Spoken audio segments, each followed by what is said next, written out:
Today's presentation will be recorded. My name is Dr. Daniel Loera, Director of Multicultural Affairs with the Center for Multicultural Services. And behind the scene, handling the technology side of the house is Misty Livingston, Associate Director of Multicultural Affairs and Black Student Services.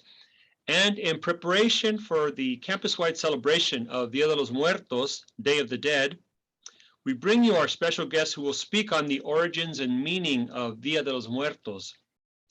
But before we formally introduce our guest speaker, we want to acknowledge that we gather as the University of Laverne on the traditional land of the Tongva peoples, past and present, and honor with gratitude the land itself and the people who have stewarded it throughout the generations.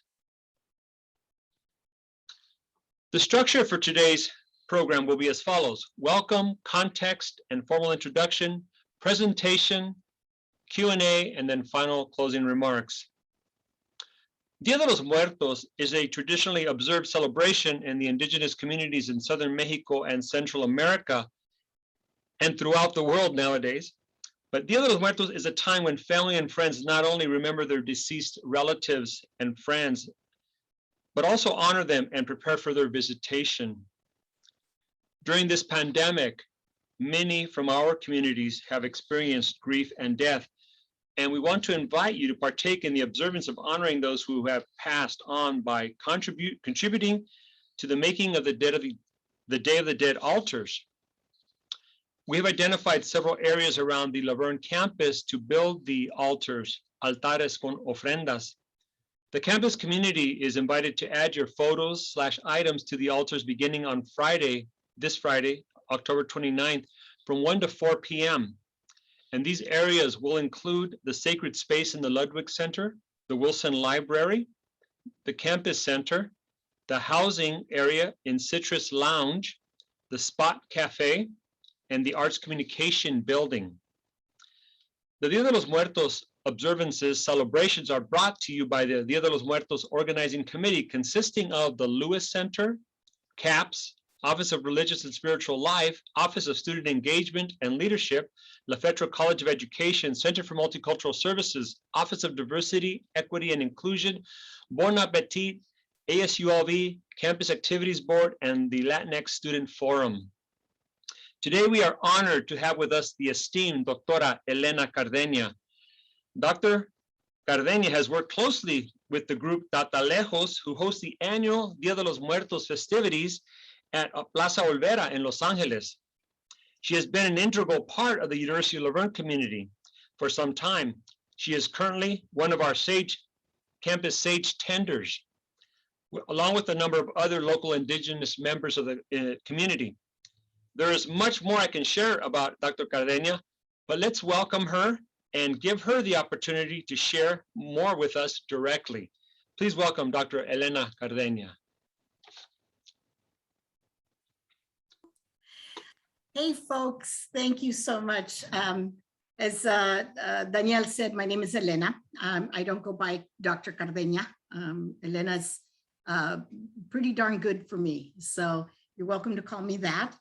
And my relationship with the campus goes way back to, I think it's 99, because I was campus minister there for 5 years. And so, and then, moved on to do other things and came back and got a doctorate in organizational leadership. So I'm so glad to have folks that have joined us today. And, today we're going to talk a little bit about kind of the origins of Dia de los Muertos and some of the practices around Mexico. My familiarity with all of this, and some of it is from personal practice, and some of it is from research that I have done. But one of the things that I know to be true is that there are many, many ways in which Dia de los Muertos are celebrated. And my understanding of it comes from Mexico. So if you are from another country, from Guatemala or another Latin American country where it is celebrated, I know that there are ways in which a version of this is celebrated there also, but I don't have a lot of experience or research in those from those countries. So the experience I'm going to share with you and the research I'm going to share with you will be from Mexico itself. I am Mexicana, born in Mexico City, and my family is all from Yucatan. So Daniel is sitting there, and his virtual background is the what we call El Templo de Cuculcán, which is the Quetzalcoatl's temple in Chichen Itza. And it is a remarkable place to visit and to go to, and all sorts of amazing things from there. And so that's my ancestral homeland. And so I always am grateful when somebody is, bringing that up somewhere. So I want to get going. I'm going to ask Misty if you can make me a co-presenter or a host so that I could go ahead and do some of this. And while she's doing that, I'm going to ask if all of you in the chat, just tell me quickly in the chat box, what brings you to this session today? So is requesting a live transcription, and I don't know what that means. Ana Flores requests that the live transcription be enabled for the meeting. What does that mean, Misty and Daniel? I'm going to decline because I don't know what it means. Actually, we probably wanted to go ahead and let it, I think in order for them to access it, the writing, they probably need to have it. Ah, okay, all right. Your co-host, you probably have power. Yeah, enable, please. Okay, all right. The power. Ooh, okay, all right. So tell me a little bit about what brought you here today, and we'll read some of these messages. Why did you come today? What brought you today? Okay. Let me see. I'm not getting it on the chat function itself. Can you read some of these for us, Daniel? Because I'm not getting them in the chat function. Folks need to start writing first. There they go. Okay. You could probably see those now. Oh, I see. Okay. All right. I wanted to learn more about the history and origins. Alexandra, who else? To learn more about this, my granddaughter is very interested in this day, and I wanted to learn more information. Important celebration to do in community. Thank you. Wait for maybe one or two more. Oh, I see. What I'm reading is what I'm saying. I recently started celebrating when my grandmother passed, to continue celebrating her and remembering my abuelita. So a lot of reasons why we come, right? And are here and have been brought. And many of us know many things about Day of the Dead already. What I'm going to kind of put it together and put a little bow on it, and help you to kind of understand a little bit more about how this all comes together. So I'm going to go ahead and share my PowerPoint right now. I'm going to go to it. Okay, find it here. I'm on WebEx all day long. Oops. And so Zoom is a little bit, like, where are things? So, so Day of the Dead, Dia de los Muertos, or Los Días de los Muertos. And many different people, they refer to them as Dia de los Muertos, Los Días de los Muertos. Some people just call it Muertos. In Spanish, we say La Temporada de los Muertos, the season of the dead. And for many people, it really is a season. It's much more than simply one day, even though there is one day that kind of culminates everything, and everything's kind of leading up to that. But it really is a season. And so I want to start with this quote. And this quote comes from Octavio Paz, and it says, "To the people of New York, Paris, or London, death is a word that is never pronounced because it burns the lips. The Mexican, however, frequents it, jokes about it, caresses it, sleeps with it, celebrates it. It is one of his favorite toys and most steadfast love." And so we know that for some people, the celebration of Day of the Dead may seem really strange to them. Like, why are you celebrating death? But we really are not celebrating death so much as celebrating life, and life that we believe continues on in a different form beyond the door of death. And so where does this come from? Where does this concept come from? Because it's a very different concept of death that other people have. And so up here on this image, you see a bunch of children dressed in white. These are from Yucatan. from a celebration that is called El Paseo de las Ánimas, the parade or the stroll of the souls. And they're dressed in the traditional Yucatan style clothing. You see the young girl in the background there with a little dress that has flowers at the top. They're all white cotton dresses and flowers at the bottom. And the boys are in their white shirts and their white pants and hat. And then they're covered with the face mask, right? And so that's one of the practices of Day of the Dead, is to put on your own skull mask, basically to have your face painted this way.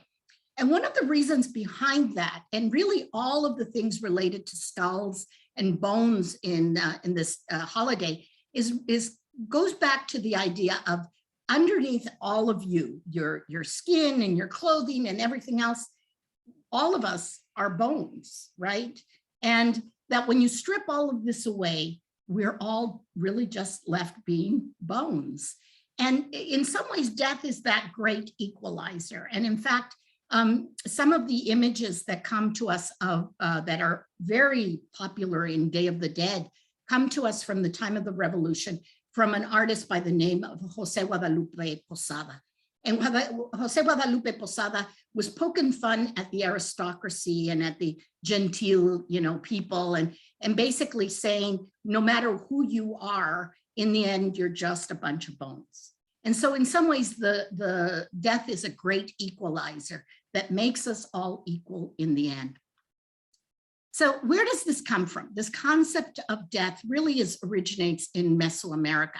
And Mesoamerica is a very large amount of land that is made, most of it is within Mexico, but some of it is also in Guatemala. It's Guatemala, Honduras, El Salvador, portions of Belize is in there. So there's 5 countries that are made up of that make up Mesoamerica, with most of it being in Mexico, right? But as you can see, it stretches down into Central America. And this concept of death really kind of spans all of Mesoamerica, and it comes to us from very, antiquity. Some people say that, that Day of the Dead is an Aztec celebration. It was some form of this celebrated by the Aztecs, the season of the dead and celebrations and honor to the dead were celebrated by the Aztecs, but it was not originally from them. They are the great inheritors of many of the concepts and many of the ideas that come to us from cultures that are much, much older than that. And so if you look at this map, really kind of in that skinny part of the green, that is the skinny part of Mexico, which is called the Isthmus, that part is, let me see if I can actually, I think I can. Okay, here's my laser pointer. Okay, so in the skinny part here, that's the Isthmus of Mexico, El Istmo de Tehuantepec, and then Tehuantepec, I can't pronounce it. Anyway, okay, so this is where the Olmecs originate from. And they're really kind of the oldest of the cultures of the Americas. And so in this culture of the Americas, you have the colossal heads, and they're probably the originators of the calendar. And then they rise and fall. They have a civilization that lasts 300-400 years, and then they collapse. And then you have a civilization that rises up in Guatemala, Honduras, and Yucatan, which is the Maya. And the Maya world was a huge, huge amount of land and territory that encompasses 5 states in Mexico and 5 countries altogether. So the countries that the Maya existed in was southern Mexico, Guatemala, Belize, Honduras, and El Salvador. And so you can see it was an enormous amount of land over hundreds and hundreds of years. And that civilization rises and falls again. And then other civilizations begin to rise and fall, either simultaneously or later on in history. Teotihuacan in central Mexico, Tula in central Mexico, Monte Alban back in the south again. And so you have all of these cultures that are rising and falling over the course of many years. So, it really was an entire kind of understanding and development of this concept over many, many years. And which we might say are cycles of life and death. And so for the ancient Mexicans, life and creation had been created several times. And in fact, you've probably heard of people when they talked about, you know, the world was coming to an end in 2012, right? And that was, we even had a big old movie about that. It was a cool movie. It had nothing to do with anything that the Maya actually were teaching or had ever taught. But it sold a lot of books, you know, and it sold a lot of books for a lot of non-Maya people, because the Maya were saying, that's not what we said, but who bothers talking to the Maya when we can have other people tell our story, right? And so one of the people who told the Maya story and said, his name was Jose Arguellos. I think he has passed at this point. And he wrote a book which was called The Maya Factor. And in this book, he said he had actually learned about the calendar and had learned from Maya day keepers.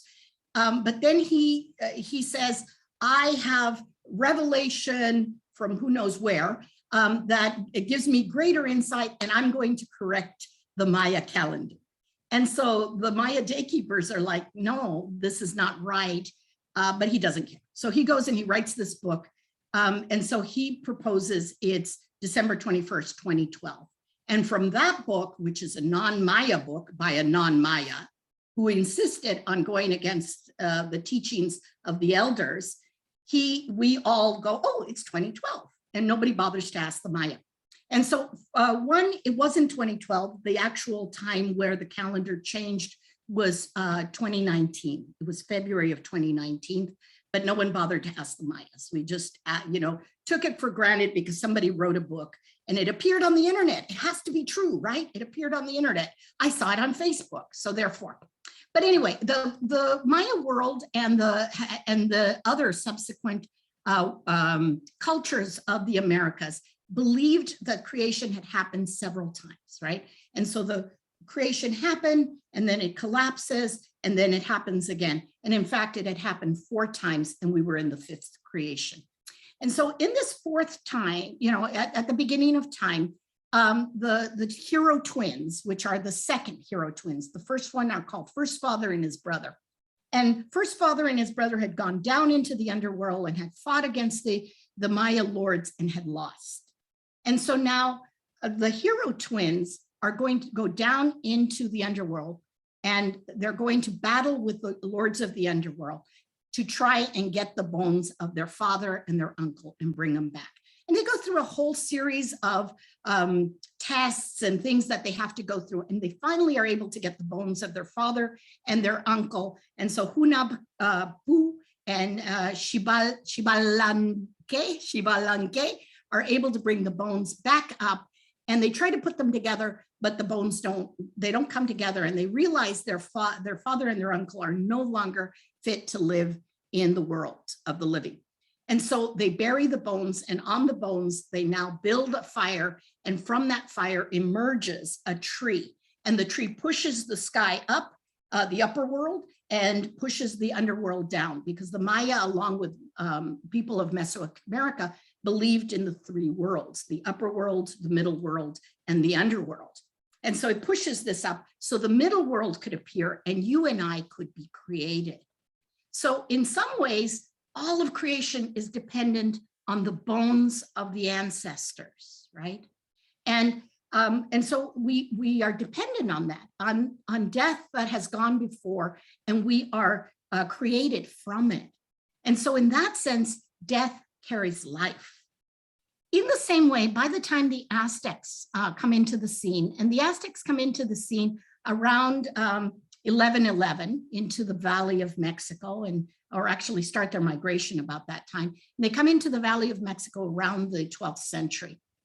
And at that time, by the time they get into the Valley of Mexico, the legends and the stories have developed and have increased. And so by this time, the ancient Mexicans, which are, the folks in central Mexico, and I call them that because there were many more tribes than just the Aztecs.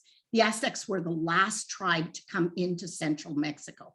And in some ways, they become the great inheritors of all of these civilizations that had come before them. And therefore, the one knowledge and thought had built up on top of another. And so they finally get into the Valley of Mexico in the 12th century, and they are the inheritors of culture and all sorts of, of things, including the stories of the ancients. And in the story of creation of the Mexicans of central Mexico, which included the Aztecs, but included many others, was the story of Quetzalcoatl. And again, there are 4 creations that have happened before. And now this is the 5th creation. And in this story, same kind of thing, the Quetzalcoatl goes down into the underworld, fights against or struggles with the Lord of the underworld, and now finds the bones of all of the ancestors of all the previous creations. And he brings them up, and with one of the other gods, they grind these bones into dust, and he sprinkles it with his blood. And then from there, humanity is created. So again, we are completely dependent on the bones of the ancestors in order to actually be alive today. And so you can see, if you're completely dependent on the ancestors and the bones of the ancestors, how an entire cult and an understanding rises up, a cult to honor the ancestors rises up in Mexico. And it is part of this cosmology that is very central to all of Mexican thought, or all of Mesoamerican thought, right?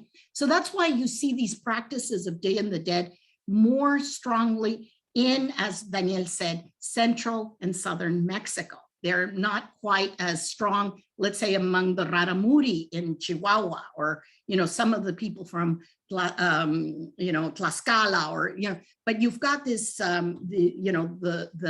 the people who are the descendants of Mesoamerica certainly have been the ones that continue to have this cosmology. And the cosmology becomes important.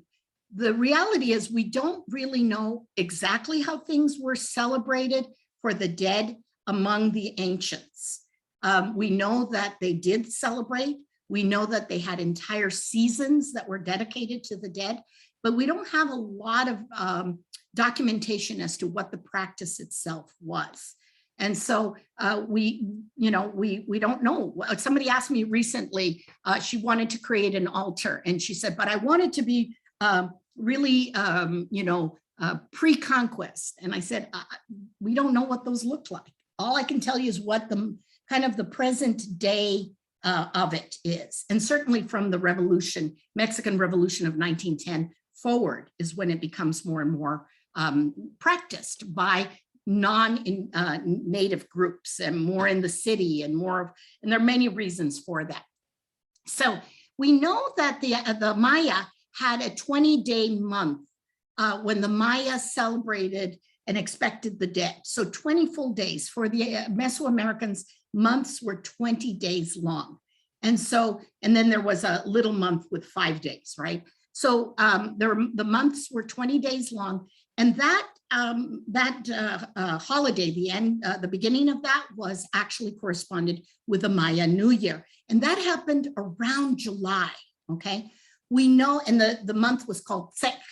And we know also that for the Aztecs and the Mexicans who lived in central Mexico at the time of conquest, they actually had a longer season.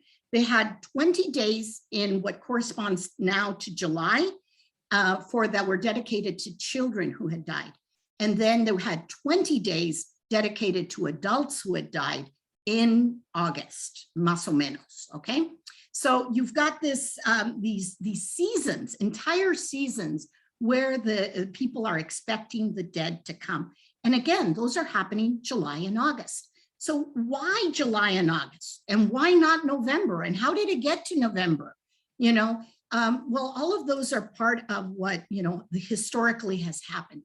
Here is my guess, and this is my guess. This is Dr. Cardeña telling you I've done some research. I have never seen anybody else make this connection, but I made it. I'm going to throw it out there, and maybe somebody can actually research it at some point. When you live below the Tropic of Cancer, the sun goes over your head twice. It goes over your head in the spring after equinox and goes up to the north and starts heading to the north. And then it comes back down over your head and then heads south for solstice. Okay, so right, yeah, equinox, and then it goes up over your head and then it comes back. Okay, so, and it starts heading back down for the fall equinox. My guess is that it happened, and that happens right around July in Yucatan, in Guatemala, in all of those places. The sun is right over your head for the second time and starts heading south for its winter home. My guess is that it corresponded to when the sun did that. The solstice, the winter solstice, is not quite as important in the Aztec and Maya calendar. And so it's very possible their planting season was connected to that. So it's very possible that that was the connection, because now the sun is starting to die, right? Because it's going further and further south. That's my guess. I'm just putting it out there. Some great researcher one day is going to go after that as the research topic for their anthropology. And they're going to say, and I heard it first from Dr. Cardeña. So, okay. So now, present day celebration, right? The season was originally in July and August, and then it migrates to November after the conquest.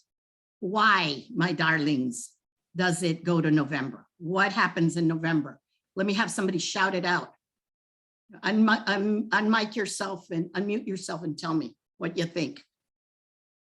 Oh, you're gonna make us think? Oh my God, like a classroom and everything? How weird. What a weird lady. What do you think? Somebody want to venture? What's happening in November? No. Is it because of the All Saints Day and, the Catholic holidays? Yes, absolutely. You got it. It's, it's like, she's like, I don't know. I think maybe. Yeah, absolutely. It's because of the Catholic holiday of All Saints and All Souls. Remember, after the conquest, all celebrations that were pre-colonial, pre-conquest are forbidden. You can die a terrible, horrible death. You can be burned at the stake. The Spanish Inquisition is as horrible as we have all heard. And so therefore they couldn't celebrate their feasts to the dead in July and August. And so it has to go underground. And all of a sudden, communities see that there is this holiday, this Catholic holiday that you can celebrate without dying. And therefore in November, and they're celebrating and remembering their dead and honoring the dead. Maybe we could do it then, And so the celebration migrates to November because of All Saints Day and All Souls Day. Now, All Saints and All Souls Day were not originally in November. They were somewhere else. I don't know where they were. But in the 8th or 9th century, Pope Gregory XI moves All Saints and All Souls from where it was to November. Okay, and I'm going to tell you now, maybe there's something that's happening at the end of October, big celebration, a lot of people involved in it, right at the very end. What is it? Who's going to guess? Come on, you probably have a costume. Halloween. Halloween, absolutely. Okay, so you have All Saints, All Souls on the 1st, All Souls on the 2nd, and you have Halloween on the 31st. Before it was Halloween, it was called Samhain, okay? So Halloween is the day before All Saints, and the word Halloween actually means All Hallows Day. So the eve before All Hallows, which Hallows means holy or saint, any of those kinds of things. I remember teaching this to little 4th graders, and I said, what do you think Halloween means? And I said, ween is the eve. What do you think hallow means? And they're like, scary. And I said, okay, let's try this out with the Our Father. Our Father, who art in heaven, scary be your name. And they're like, no, teacher, that's not right. And I'm like, no, what does hallow mean in the Our Father? And finally, one little girl raises her hand and is like, holy? Yeah, holy. And so hollow, right? The night before All Saints, all of the holy ones. Well, Pope Gregory saw that, you know, people were still celebrating this Celtic celebration. And so he decides to move All Saints. So it corresponds with this Celtic celebration, which is called Samhain. And I know it's spelled Samhain, but it's called Samhain. I don't know, you go figure, okay? And so October the 31st was Samhain, and Samhain actually literally meant in the language of the Celts, end of summer. And so it was for the Celts, they divided the winter and the year into half, just light and darkness. And so summer was the time of light and winter was the time of darkness. And so October the 31st was the mark at which they moved into the time of darkness. And this was a time in which the saints, the spirits would visit. And so they would come into the world from the spirit world. It's called a thin place. And a thin place is a place where the veil between the here and the now and the there either disappears or becomes so thin that either they can come this way or we can go that way and step into their world. And it actually is halfway between the fall equinox and the winter solstice.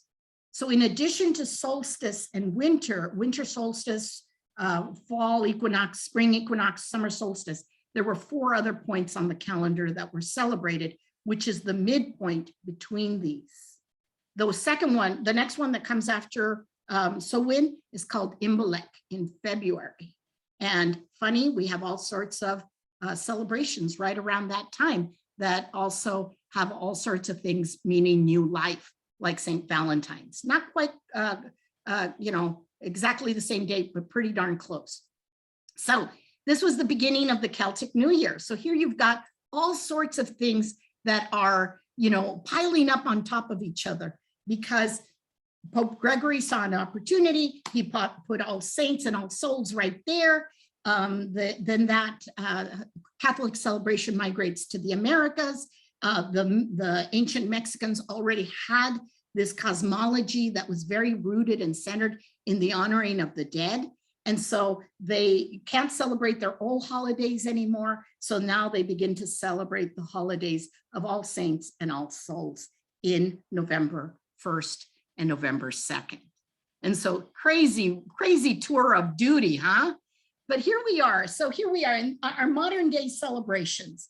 Most of what we think of as our modern day celebrations, días de los muertos, right? Really more like días, because in most places, in some places it's 3, some places celebrate 5. In Michoacán, it's 9, it's a novenario. In some places, they start putting the altar up right after Michael the Archangel on September the 29th. So September 30th, you start putting up your ofrendas and your altares, and you keep them up for the entire month.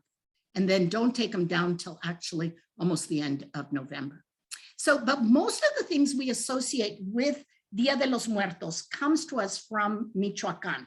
That's one of the places where this is very, very intensely celebrated and has been for many, many years or for centuries. And so it's just become stronger. And now Michoacán, if you think about the kinds of things that we see at an altar, those are the ones that are often represented in the altar or the ofrenda of Michoacán or Oaxaca.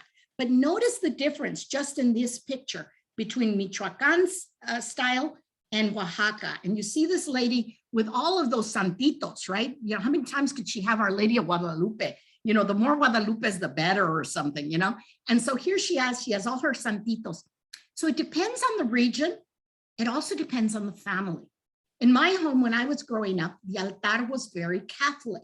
And so we set up the altar, pictures of our grandparents, flowers, food, and then El Sagrado Corazón de Jesús, the Sacred Heart of Jesus, which is the image in the center of that picture with the lady, and Virgen de Guadalupe, and we did the rosary. We would do the rosary on November the 1st, and that was it.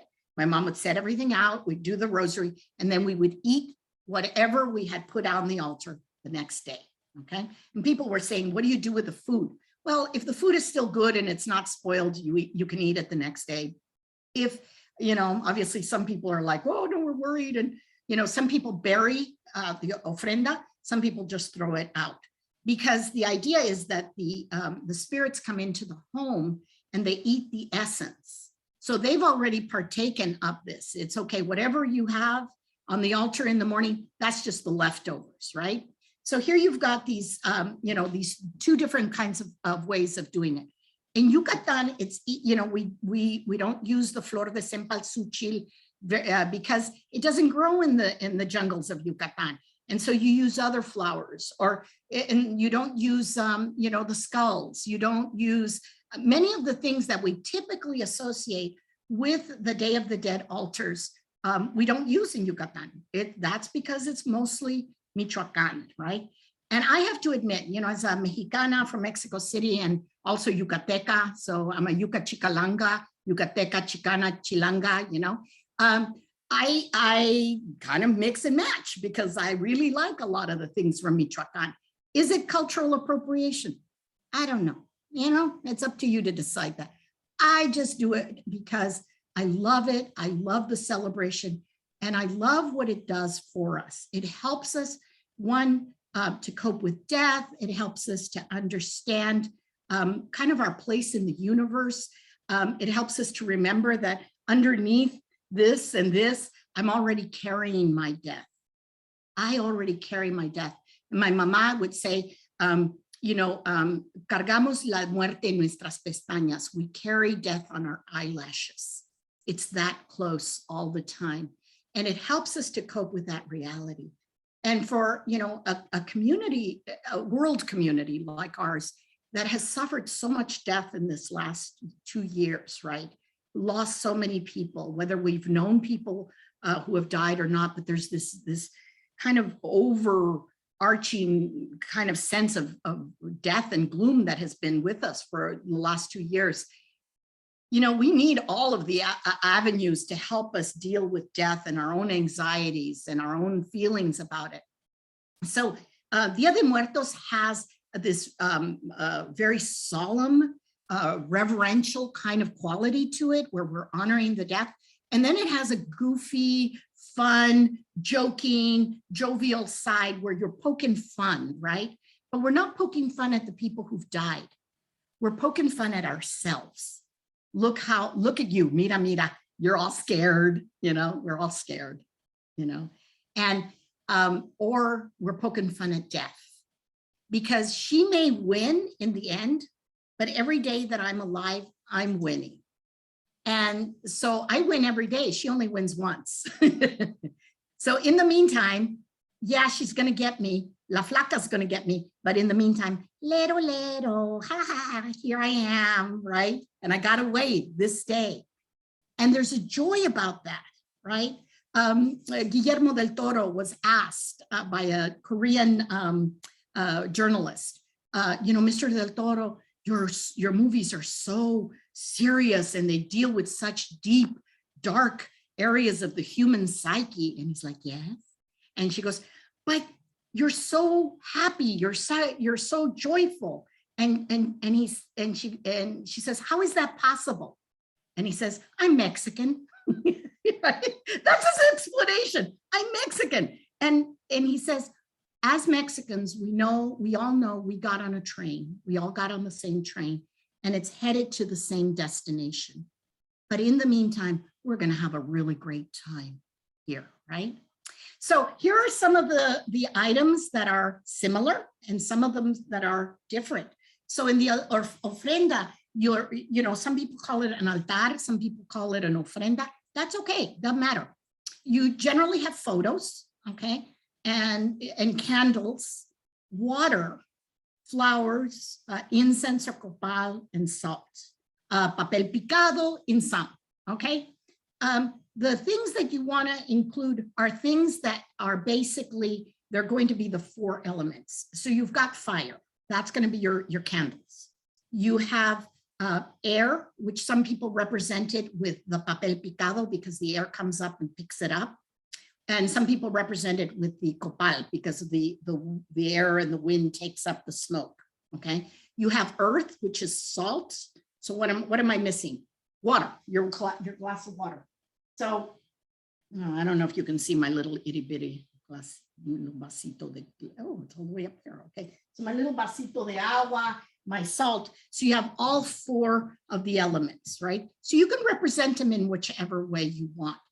The things that are different are the amount of days, what is placed on the altar, other activities such as processions, carpets made out of flowers, carpets made in your driveway to lead the dead to your home with the flowers, setting out candles outside. All of those are kind of different based on the region and based on what your family practice is. And also how many, the inclusion of Catholic elements. Some people at this point absolutely refuse to include any Catholic element.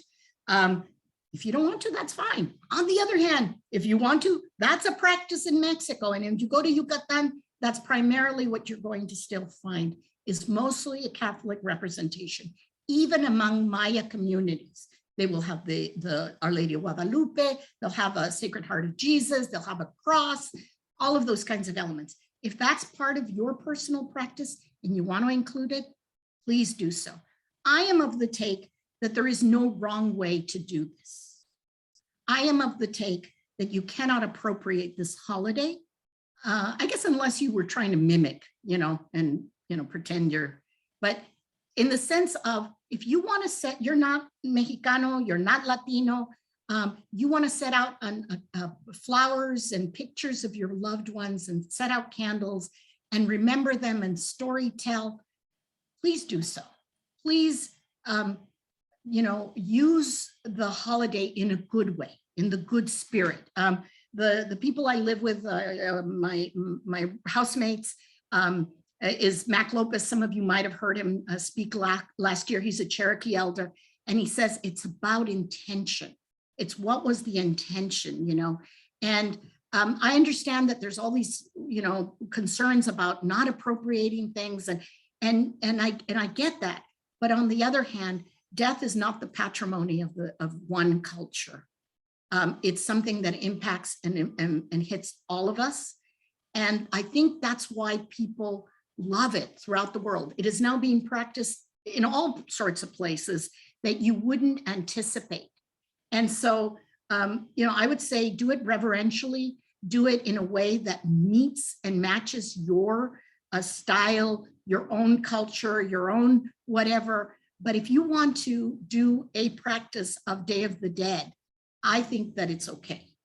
Maybe there are other people who feel differently, but I feel that it's okay to have a date in which, we do this. And certainly there's a Catholic version of it, right? So that way, and the Catholic version, we go to church and we go, there are masses that are said for our loved ones. Or there are people who go to the cemetery and who decorate the cemetery.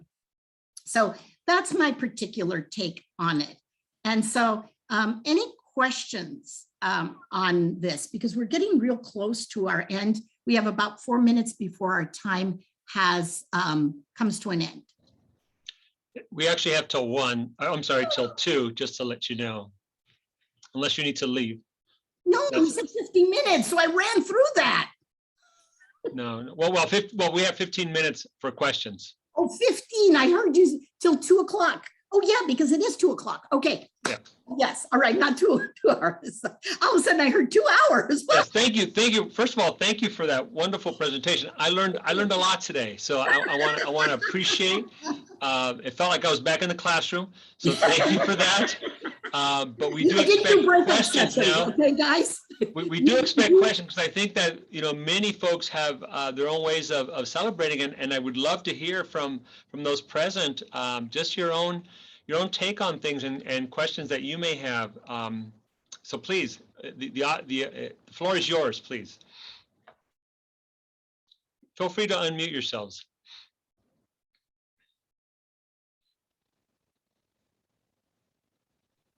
Anna. I have a question.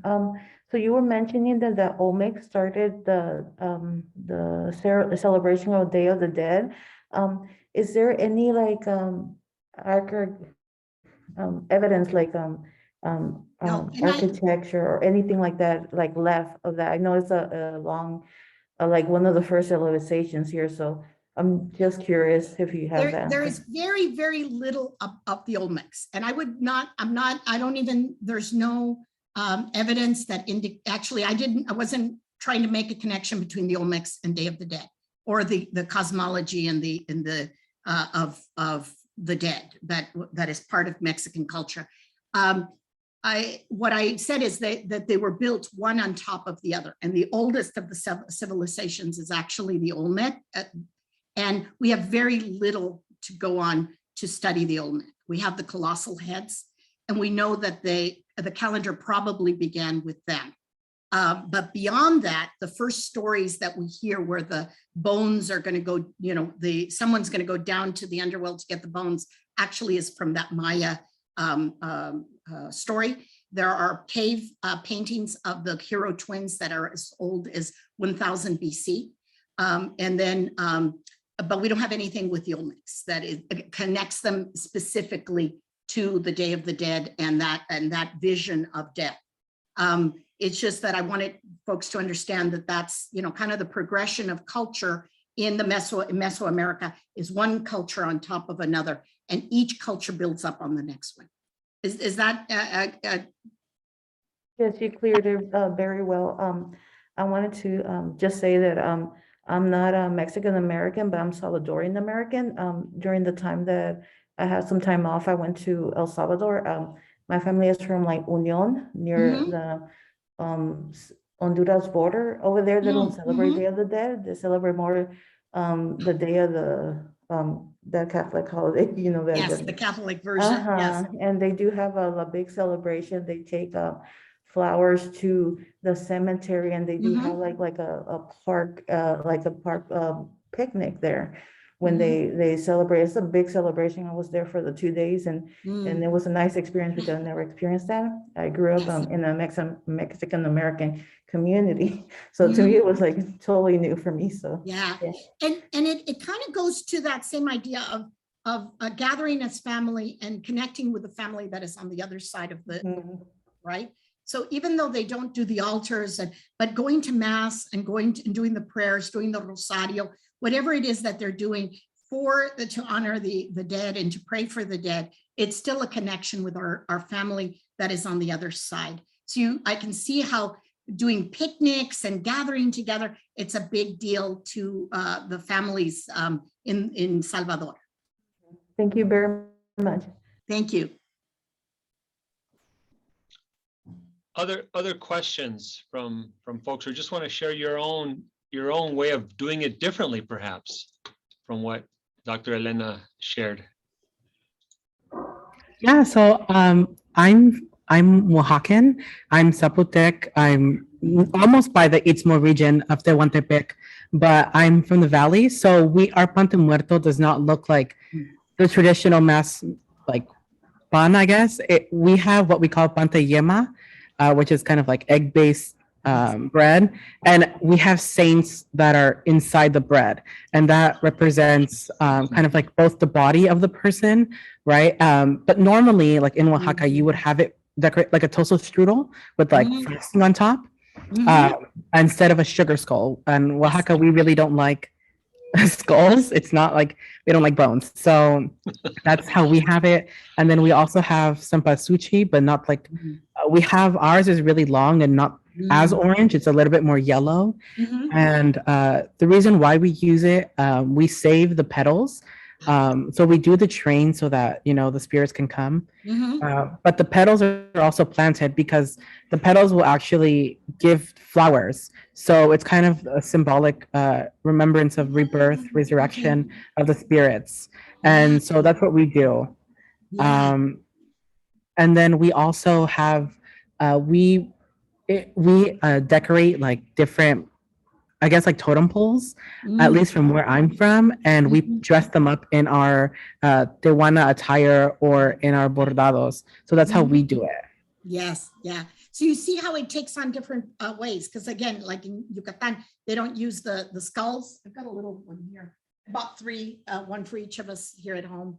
And you usually put the name on there, but in Yucatan, we don't use those. And so you wouldn't put skulls, you wouldn't put bones, la flaca, you know, like I have a skeleton up there and a skeleton over there, and you wouldn't use those. So you know, it's okay if you don't. So, you know, do it the way that you're comfortable doing the celebration if you want to.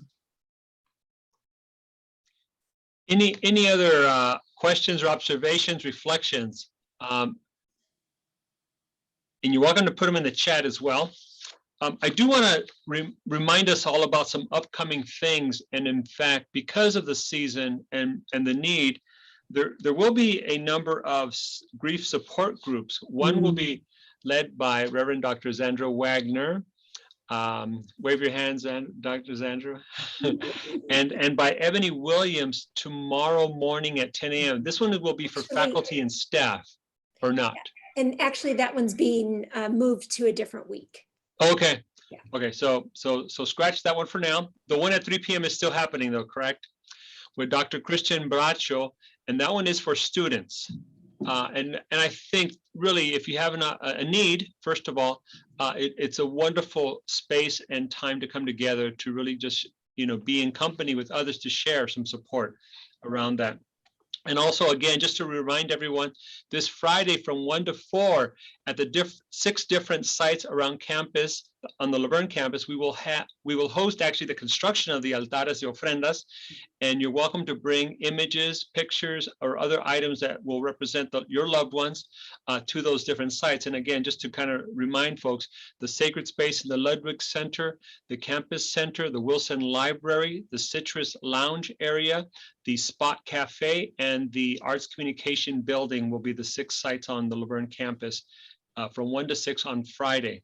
So you're welcome to do that. And then also on Monday night, 5:30 to 7:30, we're going to have mariachi and pan dulce and chocolate for a celebration in the Sacred Space Ludwig Center. So you're welcome to come in and join the festivities there.